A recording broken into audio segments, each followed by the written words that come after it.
So everybody, it's an absolute treat to be able to welcome you all here. My name is Rebecca Sweetman and I'm the director of the British School here. But it's not our night, it's the night of the Minoan seminar, and I'm literally going to say a few words and then hand over to Colin. I understand that the Minoan seminar is nearly 20 years old, which is a fantastic achievement on the part of all the organizers of the Minoan seminar. So we have some of them here. We have Effie Saklarakis, we have Colin MacDonald, Yanis Papadatos as well, and Lefteris Platon, of course, is the other member of the team. It began in the Danish school, and it was then moved to the IIIA for a while, and we're very pleased that it's now come to the British school, and we're delighted to be able to host it over the next few years at least. And I understand that this is the first seminar that you've had since COVID.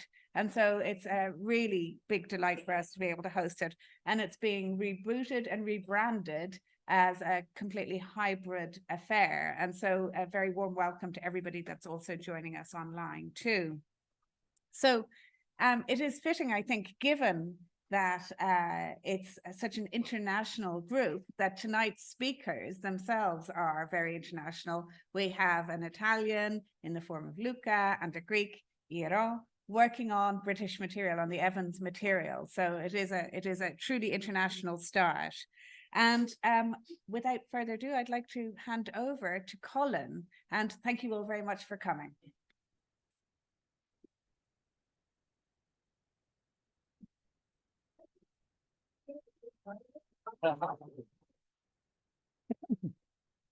Thank you very much, Rebecca. I speak on behalf of all of us. We're very pleased to be here. And welcome to everyone online. I hope this all works. If there are any hiccups, just it'll be my fault, I'm sure. So we have two short papers this evening.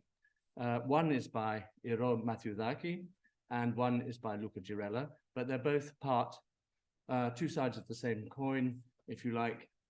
And so without further ado, I'm going to introduce Iro, who is a field archaeologist and pottery specialist, did her PhD at Athens University, and did a 3-year postdoctoral fellowship at Louvain-la-Neuve.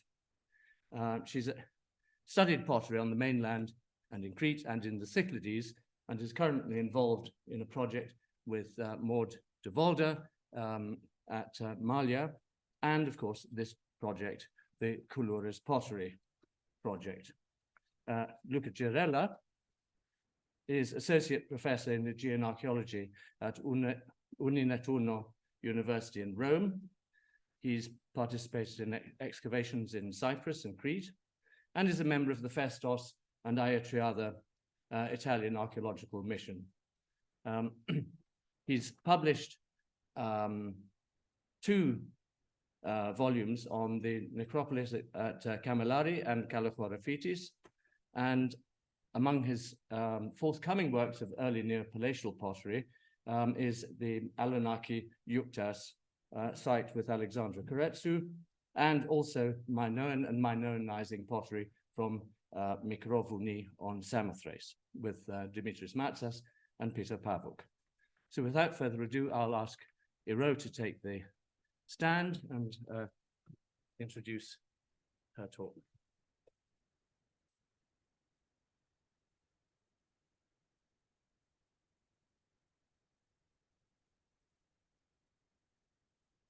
Good evening.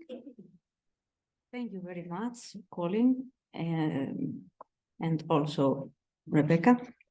We would like to thank the organizing committee of the Minoan seminar, and we would like to thank the BSA, the British School at Athens, for hosting this event tonight.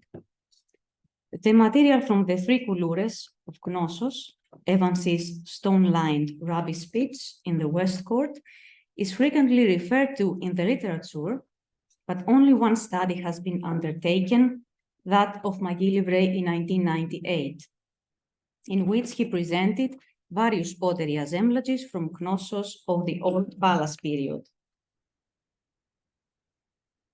Our presentation develops from the project The Knossos Kouloures Pottery, started in 2022, which aims to assess the chronology and typology of the recovered ceramic assemblage and to contextualize it within the history of the palace. This material has been awaiting detailed study for almost a century, and it fills an important gap in our knowledge of the transition from the proto-palatial to the neo-palatial period at Knossos. The main bulk of the pottery belongs to the same period, to the very beginning of the neo-palatial period. The deposits join throughout. The pottery is MM3A with occasional earlier and no later serts. The material is likely to represent a single episode dam deposit, and the deposit is not mixed as usually designated. A little bit about our presentation. We will speak a little bit about the history of the excavation, and then we will move to the depositional characterization. These two are combined, are partly combined, and then we will move with Luca to the pottery analysis, the chronology and the comparanda, and then to the conclusions. The Kouloures are located in the boundaries of the West Court, beneath the later pavements, and were originally called walled rubbish pits, which Evans suggested were for the collection of rubbish. This is at least the function that Evans supported. A considerable mixture of potsherds was recovered from the interior. Here we see the area of the West Court, the three Kouloures, 1, 2, and 3. The test pit is noted with a red circle. The initial test pit 11, was the first test pit that revealed the curved wall of Kouloura 1.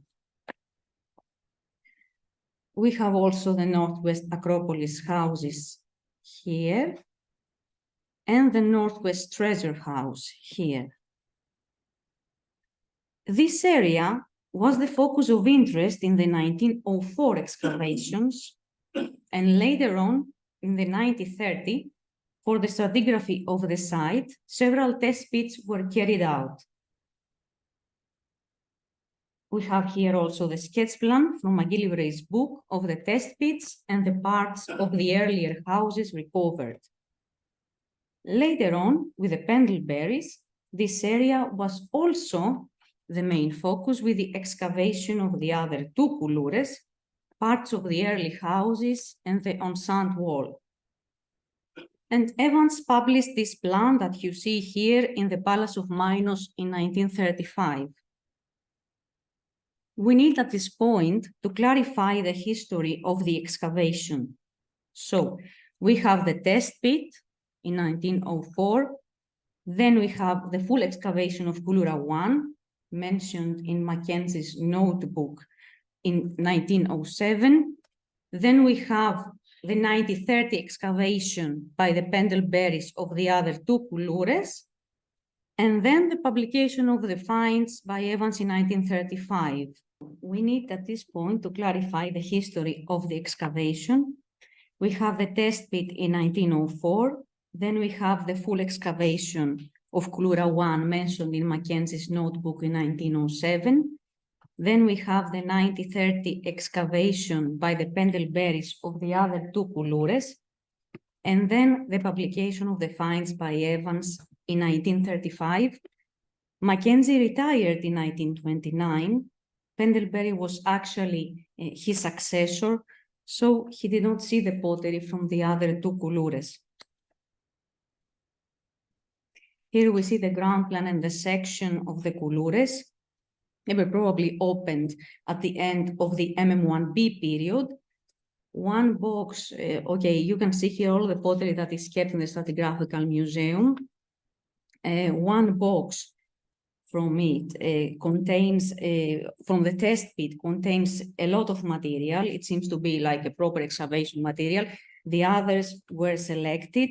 We assume that this was the case of most of the deposits excavated at that time. And the same method of discarding was used throughout the site. We assume that the material is comparable in aspects of discard processes to the material found in the early Neopalatial deposits of the palace and of the houses of fallen blocks and sacrificed oxen.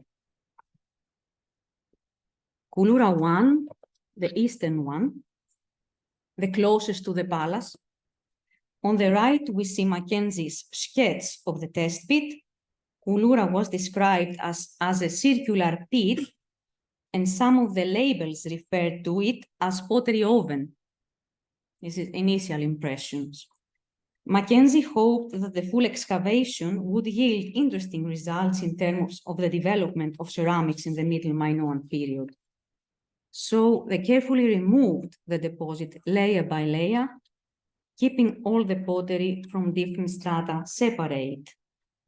So they carefully removed the deposit layer by layer, keeping all the pottery from different strata separate. In the end, Mackenzie was disappointed because the layers did not represent a true stratigraphy. To test this, we made the following two tables.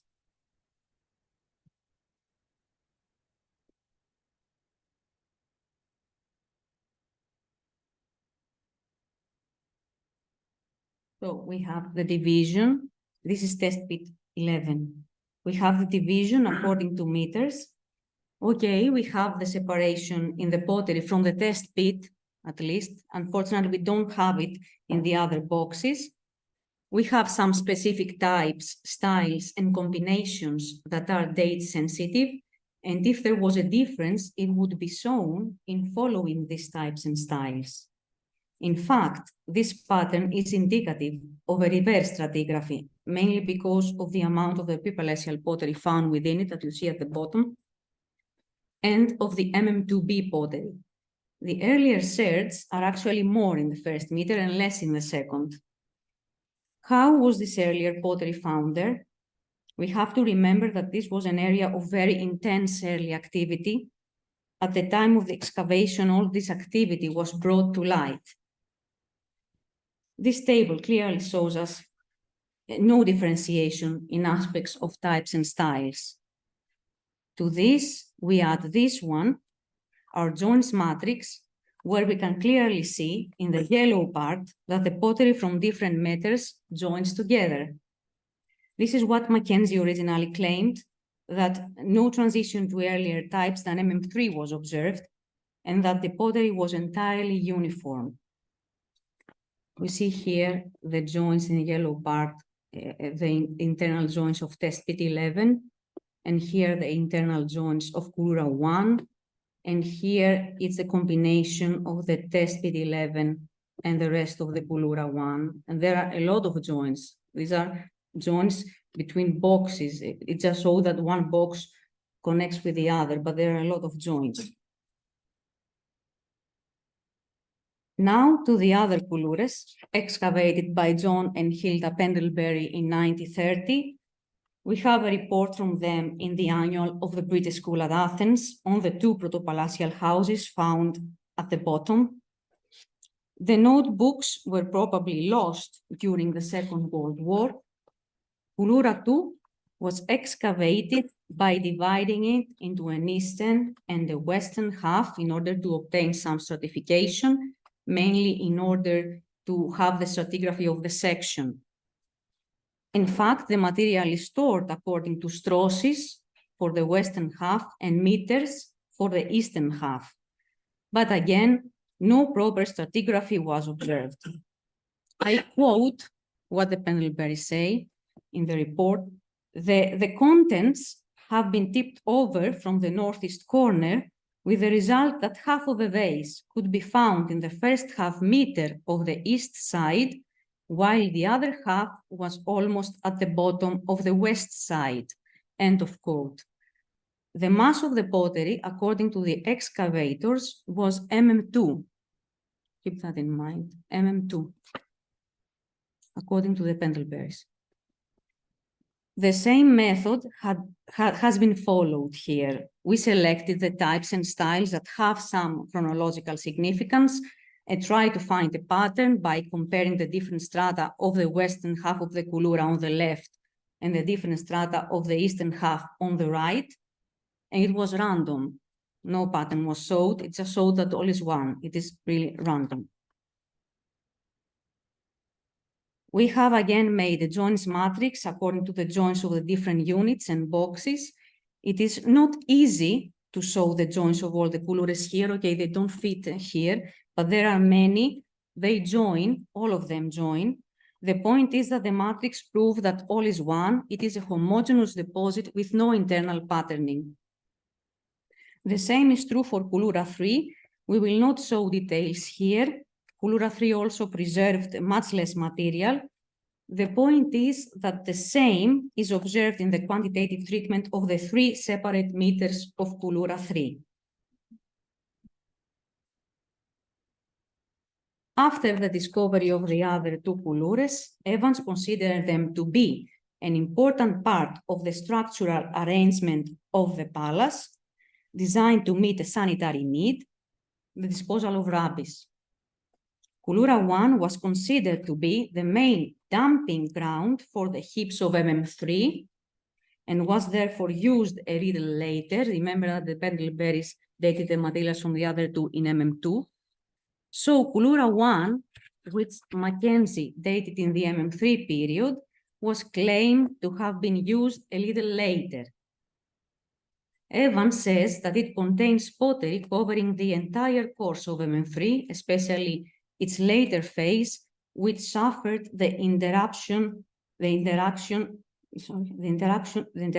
of a great earthquake, meaning the earthquake of his MM3 period. There is no evidence to support this view. Evans supported a later stage for Kouloura 1, respecting and trusting Mackenzie's dating, while also following the Pendleberry dating for the other 2. None of the Kouloures provides evidence of 2 successive periods of use. The Kouloures were not used diachronically for waste disposal. We will argue here that the material defines a specific moment in the history of the palace when high-quality material was deposited, was thrown into the Kouloures. It is the result of a single clearing operation during which the vessels were thrown into without any soil in between, without any slow accumulation of rubbish. The dating of the material is crucial to our argument. Why the material was thrown there and where it came from is another interesting question, linked to the situation of other palatial deposits, such as the House of the Fallen Blocks and Sacrificed Oxen and the olive press room. When I speak about the olive press room, I mean the test pits of the olive press room. This question is again linked to the dating of the material. What do we have in favor of a single event scenario? We have the date of the pottery. We have the homogeneity of the material, the same types and wears that are being followed everywhere. We have the good quality of the preservation of the sherds, which most probably have not been washed since antiquity. And it is also based on Mackenzie's notes on Kouloura 1 concerning the infilling, which took place consistently from the eastern edge of the pit, from the side adjacent to the palace. More specifically, in relation to Kouloura 1, Mackenzie notes the slope down west. This is an interesting observation and very important for the character of the deposition and the subsequent process of material accumulation. This is also a feature noted by the Pendleberries when they talk about the layers not being horizontal, but sloping down away from the northeast boundaries of the Kouloura. For us, the most important element supporting this scenario is the dating of the pottery, which dates to the very beginning of the MM3A period, when styles of the MM2B were still in use, and when we have the very first appearance of ripple pattern vessels, of lead rim bowls, of the MM3A conical cup varieties. Kouloures 1 shows exactly the same pottery styles and wares as those recovered from Kouloures 2, and we could start by looking at this table when we can directly compare types and styles from the two Kouloures. This is just a sample of the types found. We have the conical cups, we have the saucers and the bowls. You can note some specific types, some type fossils, we can say, highlighted in red. If we had percentages, the similarities would be even more striking. So the material is directly comparable, and this is evident from the rest of the types. When the material was thrown in, the Kouloures were paved over at the same time as most of the West Court was paved. In Mackenzie's words concerning Kouloures 1, I quote, "Whatever may have been the original use of the pit at a certain period, it came to be filled up and forgotten, if not actually covered with the paving of the West Square," end of quote. MacGillivray linked the Kouloures material to debris cleared from the palace after a massive destruction in the MM3A period, and eventually used it to define the destruction of the first palace at Knossos. This is also a scenario that Evans himself preferred, given his observation on the loom-weight basement deposit and the desired connections with the history of the palace at Festos. But the material is not indicative of destruction debris. There are no pieces of other debris thrown in, attached to the pottery, homogenized with it. In the recent publication by Nappet, MacDonald, and myself, the infilling of the Kouloures is considered to indicate a remodeling of parts of the palace in MM3A, while the extension of the West Court over the Kouloures is considered an enhancement act for the palace's west facade. Our visit to the Kouloures and the West Court with Colin MacDonald on August 22 clearly confirms that the level of the slabs preserved near Kouloures 1 on the north and south sides ran over the upper level of the Kouloures to show that after they were filled in and marked their end, the already existing West Court was extended to the west. Since the stratigraphy is not helpful, the work done with the palace deposits and the House of Fallen Blocks and Sacrificed Oxen that we see here would be important in trying to sort out these deposits in the West Court, in evaluating their relationship to the house's ceramic assemblage, and in adding to Knossian relative sequences issues.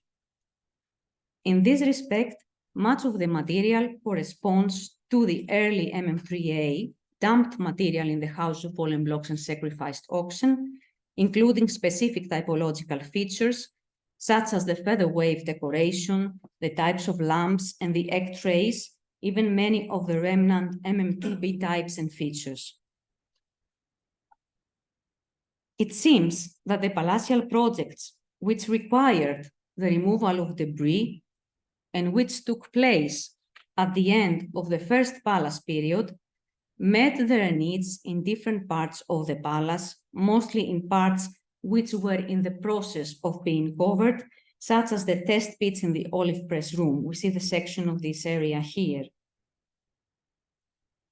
The houses of fallen blocks and sacrificed oxen, the Kouloures, and later on the stone-lined cists inside the palace are other cases where material was deposited. We can assume that the removal of debris in certain areas was related to proximity and was made for convenience. Obviously, there was not much space to fill with damp material in the West Court, apart from the Kouloures. We can see here two sections, the one looking north and the second looking west, which are relevant to our discussion from Hood and Taylor, 1981. We should bear in mind that the area of the West Court was thoroughly cleared each time and was kept at more or less the same level during the time of the palace. On the other hand, we can assume that debris removed from the palace was mainly deposited in areas, in spaces of the East Wing, serving a double purpose. to clean spaces that needed to be renovated, that needed to be reconstructed, and to raise areas that needed to be raised. Take a look at section 10. Here we have the deep cutting of the Queen's Maker on the whole of the double axis. And here we have the large fill of the loom weight basement. And behind it, it's the test pits which Evans conducted and revealed the large fills of the olive press room behind it.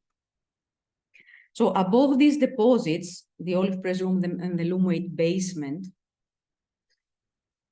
was also Evans' hypothetical greatest hall, built after the MM3A fills raised the level. This is to show that the material that we find deposited in different parts of the palace might be related to the character of the renovations that took place and the particular needs of the early constructors. The debris in the Kouloures could have come from important nearby houses, possibly connected to the palace, where tableware of high aesthetic value was deposited. This could explain some of the differences observed in the functional character of the deposits. For example, we have much finer pottery in the Kouloures. We have vessels of special character. We have stone vessels. You will see many of those in Luca's talk afterwards.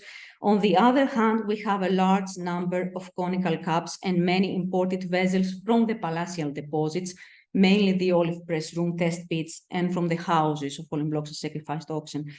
It is supported by evidence that large feasts were held in the palaces and that the central courts were the focus of communal events. This could provide a scenario for the origin of the large number of conical cups found in the palace. Vessels containing foreign goods were also obviously stored within the palace. Again, one could point to the deposition of the temple repositories, a very peculiar combination of pots, most of them imported. And we see here, we can combine the functional parameters of the vessels found in 3 deposits.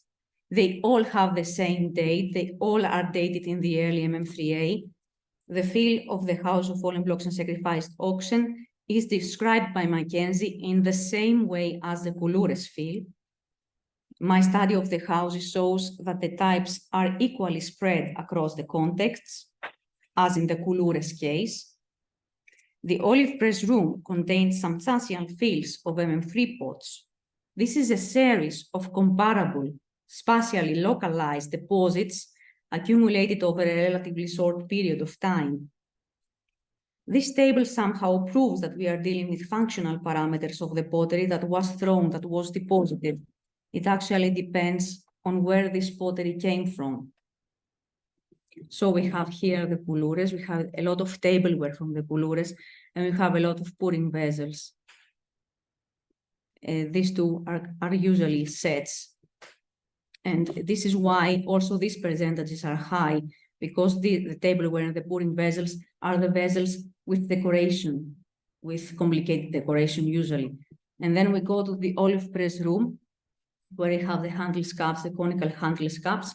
And then again, you see the percentage of the plain pottery. And this percentage is also high because conical cups are usually decorated this way at this period. And then we have the storage and transport vessels, which are quite high in the House of Fallen Blocks and Sacrificed Oxen. A seriation of this Knossian deposit would be relevant at this point. It is necessary to place them in relation to each other. And it also fits in with the idea of a palace in flux, as presented in the recently published volume on Knossos. Thank you very much. And we move now to Luca, with Luca Girella.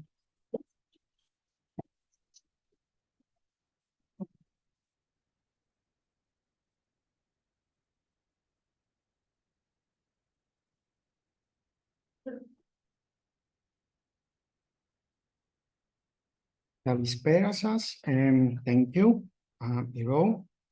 So we shall move to pottery. Many of the things we will discuss now have been already announced by Iro.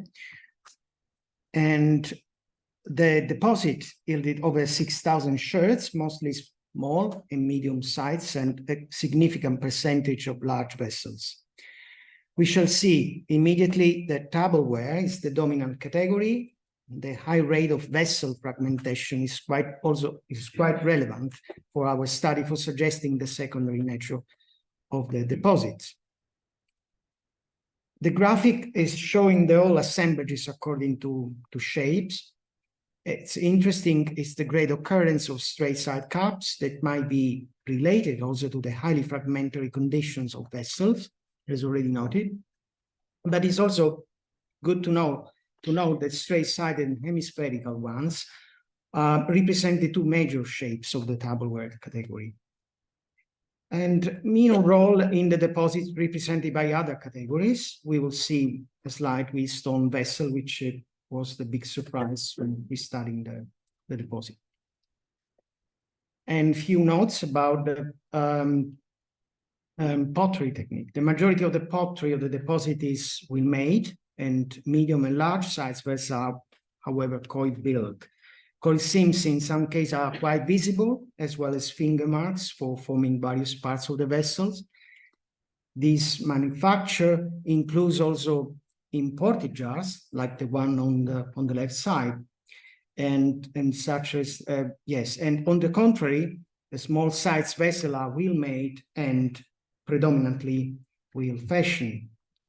The handless caps, in particular, are indicative of the mass-produced and currently executed production, typical of MM3, concentric string marks on the exterior bottom and interior heavy railings are very common indeed.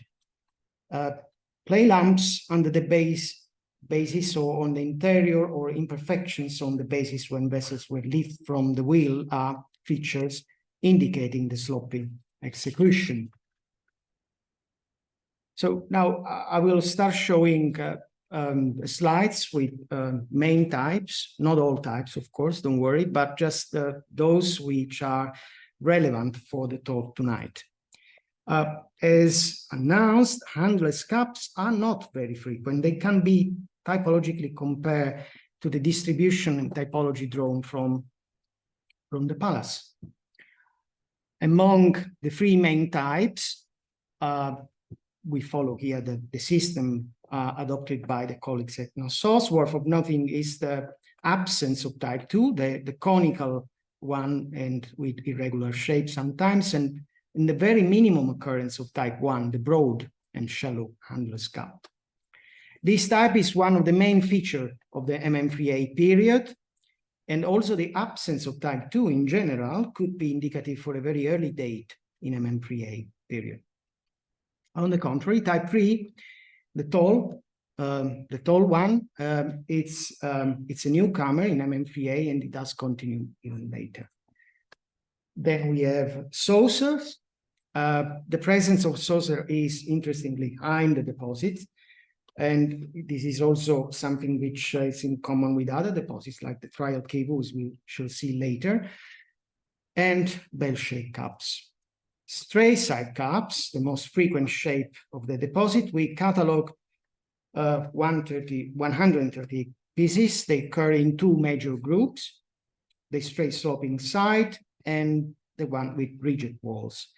The first category embraces a great variety of wares. It also includes several middle Minoan 2 specimens, not much in what already Sandy MacGillivray has already classified as sunrise, store-bust, printed ware, and also possible some earlier example.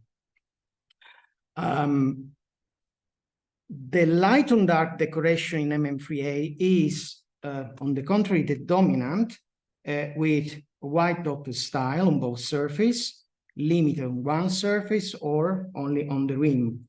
The white dotted style on the rim is not MM2B feature, and this is a very important hallmark of the MM3A early period.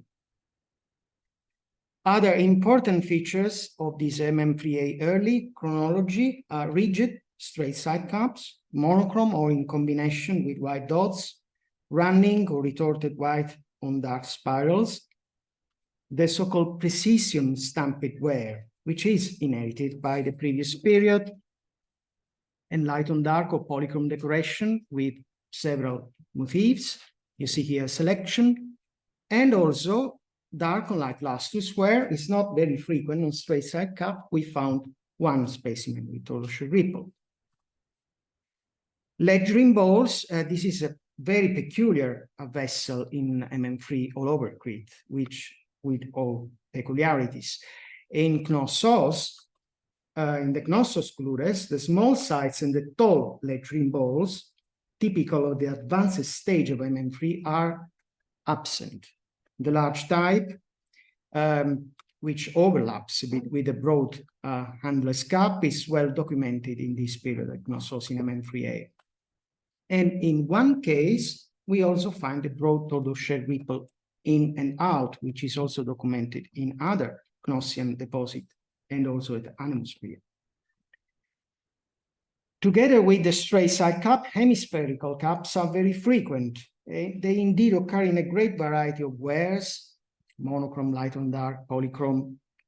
This class is very common also in Middle Minoan II, in central Crete, and it occurs in the deposit with some specimens. Newcomers of MM3A early period belong to the type, the big type with inverted brim, and the type bottom right with raised base and flaring brim. It's kind of a very hybrid product which doesn't continue later. This type represents a set together with the straight side cup for combining again the same white on dark and polychrome decoration that I will not repeat because you will see they will occur in several tableware shapes. Bowls are a very important category in these deposits. They are mainly in and out bowls, ranging again from the monochrome to the luster dark on light wares. The absence of lipless hemispherical bowls, which is usually monochrome coated, speaks again for an early MM3A date of the ceramic assemblages. A common category is the flaring bowl. We count 40 catalog pieces, which show an exceptional variability in the deposits. They have more or less pronounced shallow profile. Some of them are also footed. A great proportion include also plastic decoration. And you see again, the same white on dark and light on dark and polychrome motifs that we observe on cups, we have also on bowls. A significant percentage is represented by handmade bowls in lustrous dark on light ware. They are covered by a thick, fine sleeve on which tortoise ripple and feather waves, alone or in combination, are the dominant motifs. Now we move to pouring vessel. Bridge spouted jars is a very common shape in the deposit. At Knossos, at the palace, this is not a very frequent shape. It occurs in significant number in the House of Fallen Blocks. It's very representative in the Kouloures with MM2B examples like in these slides, and also MM3A early with polychrome again and light on dark, and also the combination with grooved and stamped wares, which is also attested. You see here another selection. Then we have jugs. We already saw that pudding category is well represented, and jugs is a very important category with different types: cutaway necks, funnel mouth, and also ewers. The medium-sized globular jugs belonging to the so-called creamy border styles, the one published by Evans in color plates, are known from the famous example published by Evans and stored at the Heraklion Museum, but many other pieces we found in the deposits, mostly from the neck. Other types includes jugs with cutaway neck. We have also the type of free-handled jug, the funnel-mouthed, or ewers. Here we put also a close parallels with the destruction deposit from Animus Pilia. A part of closed vessel, which is hard to say if they are jug or other, but they are likely jug, which combine light on dark and grooved wares. A special class includes specimen in dark or light or polychrome decoration playing ground. This is an interesting class which is inherited from the Middle Minoan II tradition. And it continues in MM3A early, both at Knossos and Festus. And finally, we have also dark or light, but also lustrous dark or light ware documented on jugs. Again, the two motifs we mentioned before. Juglets, the crude type as defined by Sandy MacGillivray, they are present in deposit in globular ovoid profile with flaring mouth and also with squat. Some of them are very, very squat in profile. Rita are well presented, representing the deposits. We identify three types: the conical, the void, and the piriform, and it's again the all combination of wares on the pottery mentioned before. Amphoras. Amphoras occur in medium, large, and small size. When preserved, profile is ovoid or more cylindrical. Mouths are round or also oval. In two cases, up at the center, we noted also the presence of pot marks right below the handle. In the special category, at the center and bottom right, maybe the amphora includes shirts. Sorry, a different category includes shirts with a very distinctive light on dark and polychrome decoration. Usually there is a very schematic floral motif with pointed leaves and added orange red. Seems to be a local production, very similar to the specimen documented at temple repositories. Other specimens with dark or light trickles or rope bands or dark or lighted painted bands are documented in other parts of the palace. An exceptional transport vessel is the one shown in these slides. It's lustrous dark on light and light on dark. So far, the finest lustrous decorated vessel in the deposit. It includes a unique syntax combining solid circle, solid disc, rosettes, and a light on dark foliate motif. Now, remaining with transport vessels, imported specimens have been identified. Compared to the other imports of Knossos during MM3A, the ones in the Kouloures are not numerous, but they fit the general trend in the site when after the Middle Minoan II, one can register an upsurge of imported vessels, especially from the Cyclades and Dodecanese. At the latter area might be attributed the vessel on the right. We do not have a clear idea about the transport vessel in the middle. It's very odd. Also for the fabric, it's we hypothesize a source from Gavdos, but far from certain. And on the left side, there are the small cylindrical handmade flasks, like those documented at the North Lustral Basin at the Palace and the House of Fallen Blocks. Petrographic samples taken from the flasks from this last area, from the Lustral Basin, sorry, show that they have a volcanic origin and that they are almost certainly off-island imports. It has been suggested Dodecanese is the main source, but this is far from certain. An intriguing vessel, oh, it's too dark, is this jug, 76 centimeter high piriform jug. We unfortunately can't observe the fabric. We are still clueless about it. Peter Pavu kindly has excluded the possibility of an Anatolian origin, and similarly, Karl Knappert does not consider the vessel familiar with Southeastern Aegean and the Cyclades. We're almost at the end with pots, sorry. The amount of cooking pots and other serving vessels with the same fabric is not great in the deposits. This is possibly a sign of a high selection of the pottery after the excavation. And also the character of the pieces stored at the Strat might point out the substantial selection. We have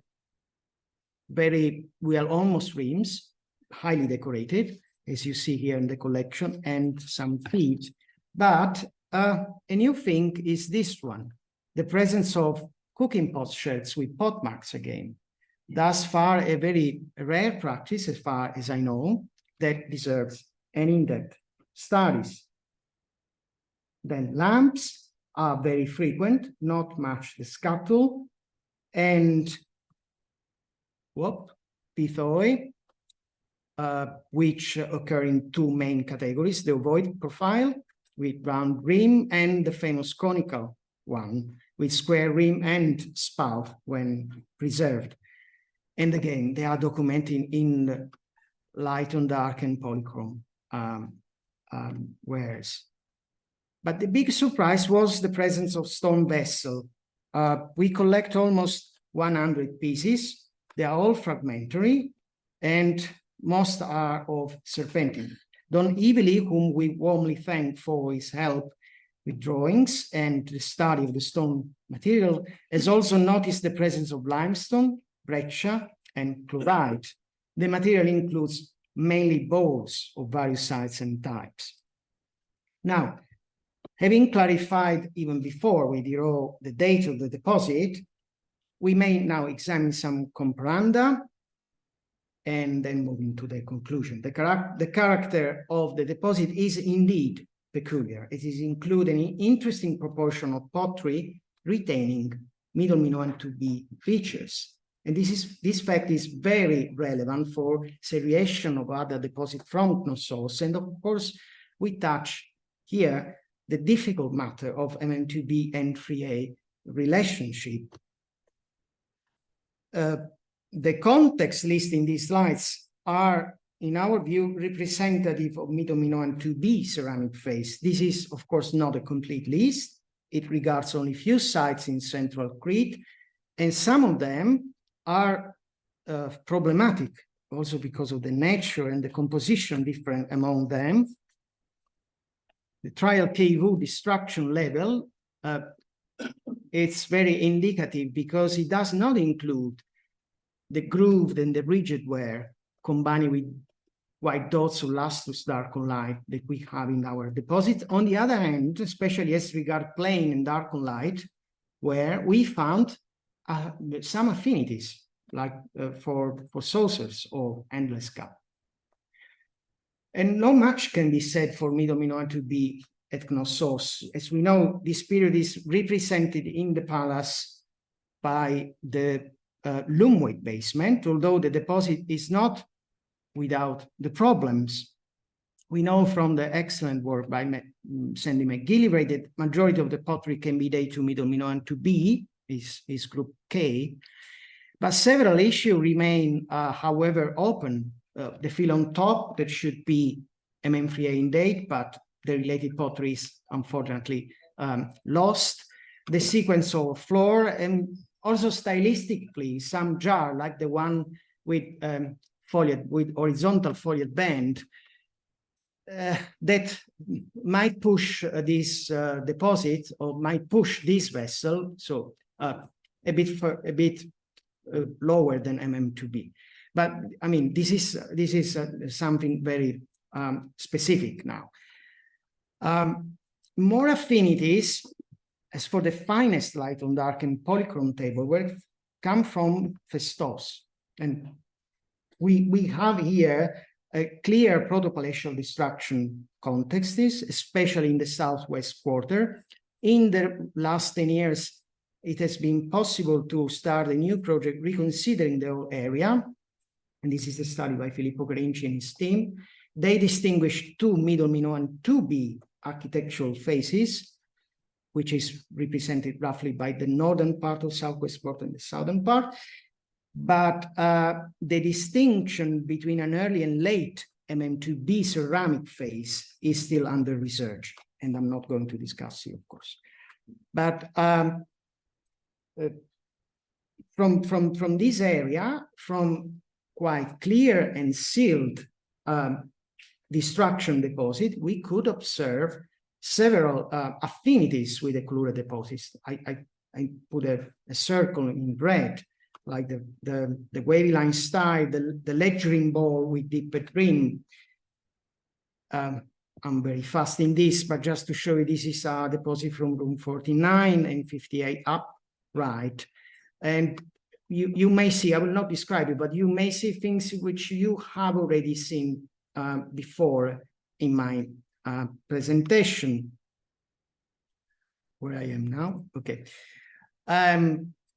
These other slides serve to show that also the so-called stamped ware occurs in Middle Minoan to be from destruction deposit, also from the northern part. These are the excavation, especially the two first caps, the early excavation, the Pernier excavation. Room 18 is very important because this is a trench dug by Levy, and we are in the second palace, and we have an almost complete sequence from Middle Minoan to B floor, the destruction field from which come this cup with printed ware and polychrome. Then we have MM3A early floor, and the deposit belonging to this floor is what I call at Festos MM3A early, with motifs that we will see later. They are quite similar to the Kouloures one. This is too much, I know, but this is to show how wares and motifs move from one period to another very smoothly. And this is a fact that should warn us when we try to define periods in terms of pottery. It's very crucial, and sometimes it's very difficult. And following in this, and now we move to the deposit of 3A early, or what we consider 3A early. We are not going to discuss each of them, but just to show you in a slide, in central Crete and beyond Crete, a selection of what we consider the most relevant and closest to the Kouloures deposit, and we date all of them. For some of them, we are not sure, to this early stage of Neopalatial period, the early stage of MM3A.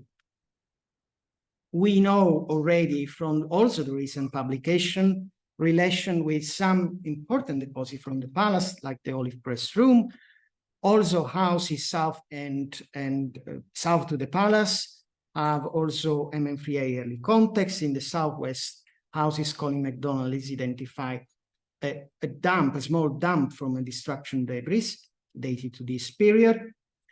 We have also the houses restudied recently by Matthew Ducky, the fallen blocks and the sacrificed oxen. I'd like to show you also the part of the ceramic assemblages from the Monastira Kokefali tomb, which has no any relevance in terms of stratigraphy, but it's interesting to note that the range of pottery in the tomb goes from late Pre-Palatian down to LM1A, but the material referring to this period, although without stratigraphy, provides close affinities with what we define MM3A early in the Kouloures deposits.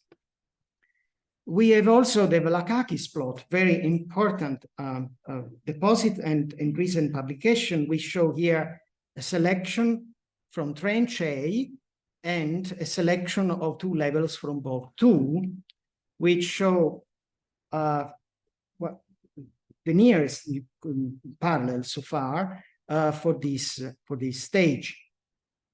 Just moving to the south, we must remember the destruction of Anemos Pilian, the Yuktas, because it's one single destruction deposits, and in these slides we put a selection of pottery already published many years ago by Sakellarakis that fits with our deposits.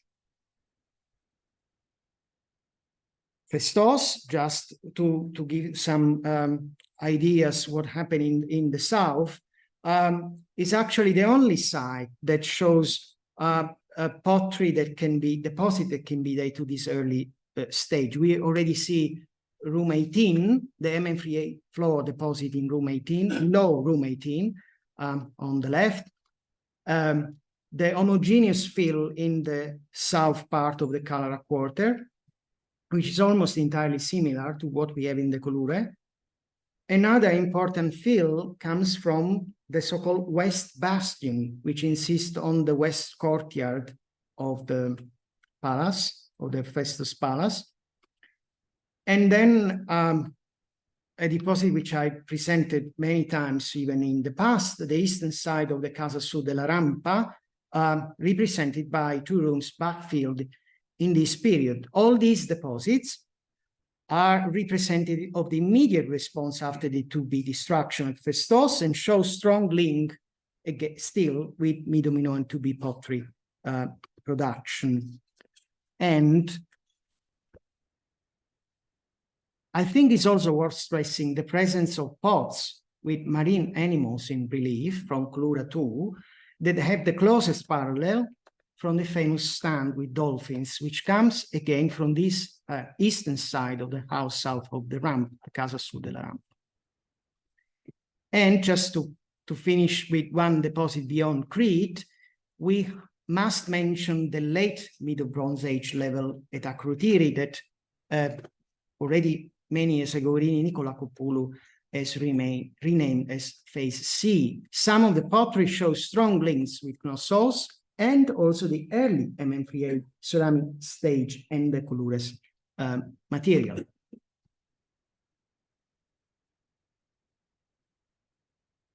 Depositional characterization and contact of the deposit seems to demonstrate that the Kouloures are the results of clearing out either houses associated to the palace or some room of the palace itself at a very early Neopalatial period. Now, the issue is linked to an important matter. When building seriation of ceramic deposits, it's sometimes difficult to find complete correspondence at infrasite level. More complicated is when synchronizing deposits from different sites. Crucial are not only the excavation methods, that's why we want to present in the first part the history of excavation, but also the formation and depositional processes. And this is to say that the likely original derivation of the Kouloures deposits from the palace is a possibility, although not certain, that explains their uniqueness when compared to others of the same period. And this fact that we don't think it's a coincidence might have serious consequence for the meaning behind the filling operation of the 3 Kouloures on the west courtyard. And then also following the line of the recent re-examination of Knossos deposit from the first to the second palace, we may assume that a large destruction may have brought that protopalatial period to a close in MM2B. However, compared to other destruction phase, the one at the end of Middle Minoan 2B is not clear. On the contrary, it seems that we deal with clearance operations represented by several MM3A early deposits. And this is to say that there is no need for an earthquake or other destruction scenario to justify the formation of the deposits. The House of Fallen Blocks and stratified oxen deposits are also not clearly linked to an earthquake destruction. These deposits are at least indicative of a flourishing building program at the early Neopalatial period. As Heroes mentioned before, the idea of the palace in flux that does not allow us to draw a clear line between 2B and 3A at Knossos, and that is well represented by the words that we took from the late Sinclair Hood, the volume of the Mesos marks. And we arrive at the final point and the final slide. This action implies the definitive sealing and closing of the protopalatial Kouloures. Although with different processes, the same situation may be assumed for the 4 Kouloures at Festos. Unfortunately, we do not have information for Kouloures 1 and 4. We will not mention the 5th one, raised many years ago by Damiano Indelicato. The one partially excavated by Pernier and then Levy, Kouloures 2, had Middle Minoan 2B pottery in it, whereas Kouloures 3 has MM3A early pottery. And this picture is patchy, we know, but may be the result of clearing operation operate at Festus West Court, again at the beginning of mid-Minoan IIIA. In other words, although throughout different processes and practices, both palaces converge toward a meaningful and similar operation, the sealing of the protopalatial Kouloures. And this act that needs further research is relevant for showing from a different perspective the passage from the first to the second palace. Indeed, the sealing of a very distinctive and symbolic protopalatial architectural component might be the mark of a new trajectory of power when collective and communal practices were not cancelled, but mobilized through different mechanisms, legitimized by an increasing hierarchization. And MM3A early is the starting point of this new period. Thank you so much for your patience and attention.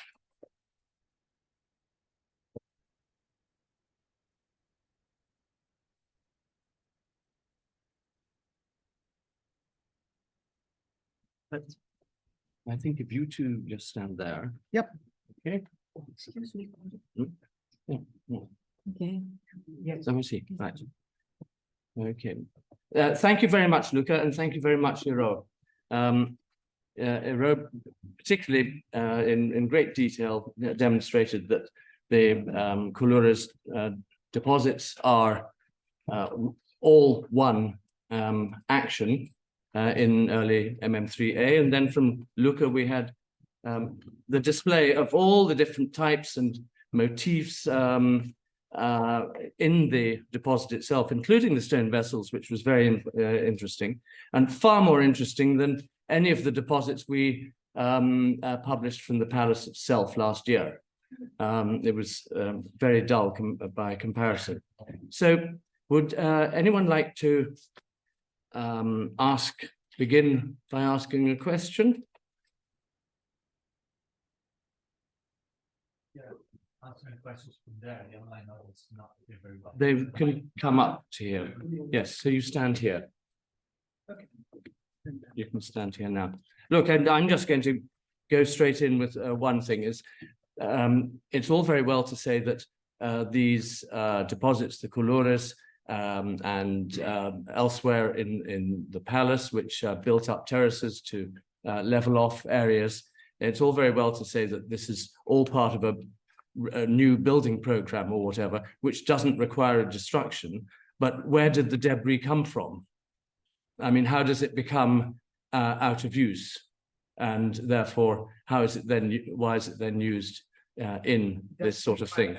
Natural. So maybe it doesn't require natural destruction. Is what I meant. Ah, okay. Could be a human destruction. Right. Yeah. But I think possibly a destruction is required. I don't know if anybody else has any views on that. Bobby Cole. Can I just ask a question, if you've given any thought to the function of these things, just in terms of, do you think that they were constructed to receive these kinds of deposits, garbage deposits? I mean, all the Kouloures that we have in the different palaces, perhaps even to include Malia? Yeah. Okay, the Kouloures are a construction of an earlier period of the end of the MM2, the MM1B, and so they were constructed then. So we don't know if they obviously were not constructed to receive rubbish material. I don't think so, at least. No, they were constructed for several other reasons. Even for as they were used as silos, it's a different thing. The construction is early. Then they were sealed with this deposit that we talk about. Which microphone should use? The big one? Or in the middle? Stay. Oh my God. Okay. Well, okay. Yes. How to start? It's a long, it's a very long story, this one. I personally, or we personally, don't believe on a rubbish pit or tree pits. They could be granaries. They can perfectly be granaries for grain. we think that they will use for granaries actually, and eventually for practices or ritual involving communities. There are no traces on both sides, Festus and Knossos, of plasters, so they were not for water, despite the fact that we do not have archaeobotanical remains, which is usually an argument that is used to say these are not for granaries. I don't know how much archaeobotanical remains can be preserved. I don't know that. So I don't think that this is an argument not to prove that they are not granaries. The Malia one, I think they are later, if I'm not wrong. They are LM1A. Yeah. And so this is, I would say, different story also in terms of construction, the silo of Malia.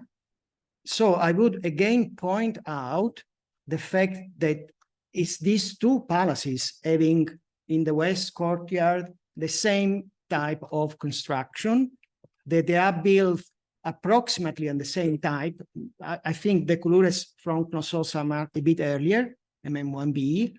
They seems to be sealed in this early MM3A period and not occupied anymore. I don't think that all of this is a coincidence. So there must be kind of a unique program, a unique idea when to construct, to use, and then to seal at some point these granaries. This is the way I can answer. I don't think I can add more. Another thing is the different capacities, because the one from Knossos are much bigger than the Festian one. Now I don't know exactly, but it's like 3 times more each of them in terms of capacity, which is, it's a lot. Okay. Thank you. Something I forgot to say is that it's marvelous for the first time to have a Festian working at Knossos. This is a great help on lots of different levels. Any more questions? Charles Sturge. You mentioned seriation a couple of times, and I was very struck by the early MM3 features.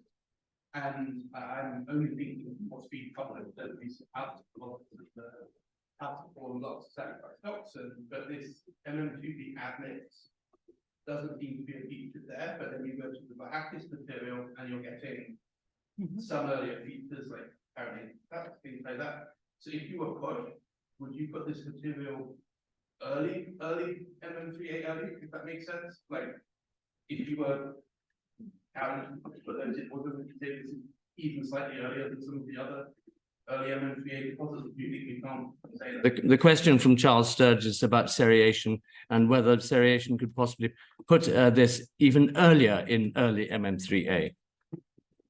Yes, Is it? yes, that is very challenging. I would like to test this in the seriation, the proper seriation, you know, correspondence analysis. We will see. We will count exact types. It is work in progress. And we will see whether some types are followed in the other deposits and which types and how many in order to test this. But the types of the rest of the pottery are the same with the fallen blocks and sacrificed oxen and the olive presume. The olive presume does not have this variety. Now that would be interesting, actually. Michael Boyd. Michael Boyd. I apologize if you answered this and I missed it, but you demonstrated with all your joins very clearly the single nature of each event, but did you have any joins between the 3 Kouloures? One pot to be from the 3? No, did you have joins between the 3 Kouloures? Yes, Yes. a lot. Yeah. A lot, many. Yeah. And it was fortunate that we had the luck to spread all the pottery at the Stratigraphical Museum, also with the help of Kostis Christakis, the curator. And so we strew all. We really had the time and the capacity, at least to check everything. We also have had a conservator, Ms. Veta Galpianaki, who helped a lot. Yes, they join. Yorgos Varoufakis. Thank you. I would like to ask a question about the functional features of your assemblies. And I know that this is a context of disposition rather than the context of function. But to the extent that you may comment on this, you mentioned a preference on tableware. Mhm. How far do you think this is a matter of taxonomy that, cups break easier, we find more pieces? And how far this is a matter of the original function of these vessels, or where they came from? That is. Yes, the truth is that the fragmentation is more in comparison to the other deposits because of more tableware. So functionally, where it came from, I think they must have come from a nearby luxurious or something house, or from the palace itself. This is okay, what I believe, but of course it cannot be proved. The pottery is, as you saw, is different from the palatial deposits, at least. Can I just say one thing I forgot to say at the very beginning, which is important. Anyone who wishes to ask a question in Greek, of course, must do so. And also online questions should be put into the Q&A. Thanks. Yanis Papadopoulos. If I remember well, because we were thinking about the dumping area, you expect more cells than soil. But we were speaking about huge deposits. So the amount of pottery selected is minimal, I don't know, 1%, 0 something like that. So I mean, if everything is from topsoil down to minimum non-free. So I guess perhaps following that answer was as well. I mean, it's a huge deposit. I mean, quantity of pottery perhaps exceeding any other period in the software and etc. I mean, which means that not only the broken chapter, but perhaps explains the lack of minimum of IIIA pottery for many years around the palace. So perhaps this can give some kind of idea where it comes from, what stays in the or distraction of values from the palace during his minority. I don't know if you want to comment on that quantity and what has been left from the original. We assume that a lot of pottery has been selected, and this is a fact, but the selecting process must have been more or less the same at a horizontal level for the palace. We also assume this. So there is a difference, a functional difference, because we assume the preliminary selection, and not everything was kept, of course. I agree, I totally agree that there must have been, there is a huge amount of material because they are really deep. Initially, there must have been a huge amount of material that it was selected, but that is also for the fallen blocks. The point is that, in the other deposits, the point is that Mackenzie, he was really interested in this period. He really wanted to see what was happening. He really wanted to see the Middle Bronze Age seriation, I mean, the successive stages of the Middle Bronze Age. So wherever he found this pottery, it was kept, it was kind of noted. And he invested time to take things away, to study them. So I have as a basis Mackenzie's process of keeping the search. And I think that if there were more conical cups, for example, they would have been kept. He never would have thrown, because this is the situation for the other deposits, from the fallen blocks and the House of Fallen Blocks, sacrificed oxen, and the olive presume. This is the situation. Of course, he wouldn't keep rim serge, but he kept a full profile. And also it's interesting to study, because, for example, in Kouloures 2, the fourth strophes contains a bulk of material. Why does the fourth strophes contains a bulk of material? there are many interesting more things to. If I may continue, the reason the purpose of this question is, people speak about dumping area for pottery with a little bit of soil, or a dumping area for soil that contains also clay, even though not clay or the earth, the same place. But the interpretation of the event is entirely different if we accept hundreds of thousands of stairs with little soil in between, or soil that contains a single phase. Yeah. As you say, hundreds of stairs without soil in between. This is how this is described by Mackenzie, and they were the heavier parts were κατρακυλούσαν κάτω. Αυτή είναι η περιγραφή. They were because of their weight. It's interesting. Okay, we have a question here from, or a comment rather, from Nico Momigliano. One of the pots that you seemed uncertain about is, I think, a nice example of dark on light Southeast Aegean, where probably from Kos.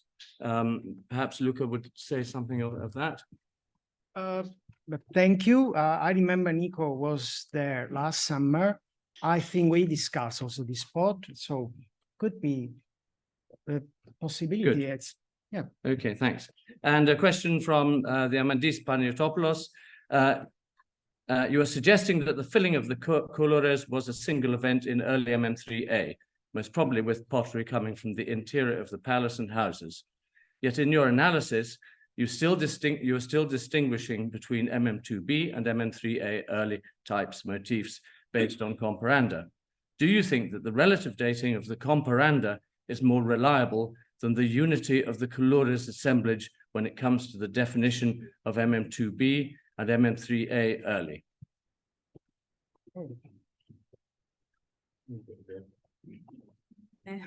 Thank you, Diamandi. This is interesting. The one has to do with the creation of the deposit. The other is our internal cognitive way of thinking, let's say. The other is a structure, is how we understand things. The pottery is this. The other has to do with the history of the palace, and we need to try to find what it represents in terms of the history of the palace. This is what I think. Thank you for allowing one more question. You tried to link what happened in the Kouloures of Knossos and the Kouloures of Knossos. And more or less, if you're saying, and I got it wrong, that these are more or less similar reactions to what happened in each site. Does this mean that we should also think of what caused the reactions was similar? And if that was similar, how do we decrease the possibility of a natural event instead of human agency? It's theoretical. Yes, yes. The point is that one has to stress the different history of the single sites. I mean, the Festus Kouloures, for many reasons we are not discussing tonight at Festos, they have a completely different stories.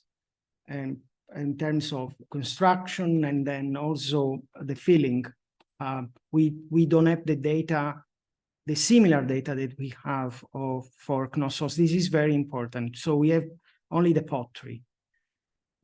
So looking at the pottery and the date of the pottery, we can see that after MM3A, the Kouloures are not filled anymore at Festos.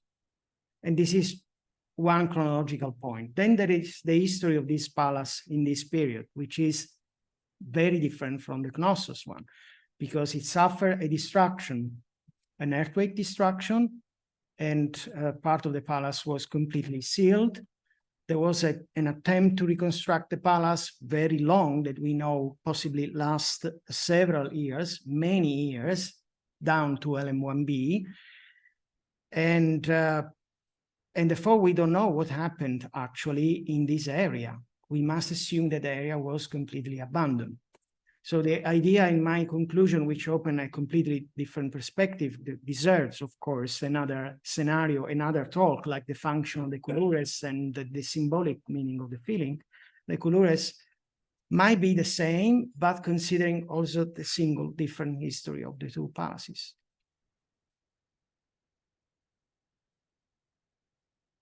Right. One more thing, Paul, and then, yeah.